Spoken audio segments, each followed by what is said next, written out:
Toilet paper was a hot commodity in 2020. Finding a roll in aisle 5 was like winning a prize. But many smaller retailers were left out. You couldn't find a roll of toilet paper to save your life in some of these smaller independent grocery stores. And that's because the supply was going to the large grocers. The woman tasked with enforcing Canada's first grocery code of conduct says the new rules for 2026 can level the playing field for smaller grocers and smaller suppliers. 4 years in the making, all the major retailers have agreed to the rules, with the exception of Walmart, which is expected to sign on the dotted line any day now. I expect they're just making sure all the I's are dotted and T's are crossed to protect them for their cross-border liabilities. Canada's big 5 grocers, Loblaw, Metro, Sobeys parent company Empire, Costco and Walmart control 80% of the country's market share.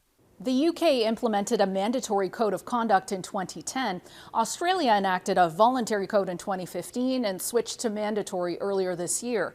Now, in both of those countries, despite a concentration of retail grocers, food inflation remained well below 3% in the years following implementation. Though Canada's code isn't designed to keep a lid on consumer prices. So if you're hoping for relief on food inflation that's hiked prices by nearly 30% over the past 5 years, don't hold your breath. This is going to be invisible to consumers. The industry-led framework is designed to promote fair, ethical, and transparent commercial dealings across the grocery supply chain. Farmers who are selling directly to the retail grocery stores, they stand to benefit from better relationships, clearer agreements. Some grocery giants warned that an earlier draft would lead to more food inflation, but they've since changed their tune. The grocers are now largely saying we don't think this will be inflationary, and that's because they changed the specific provisions. So the limits won't be as tight as perhaps we talked about at the beginning. Gaviola, Global News, Toronto.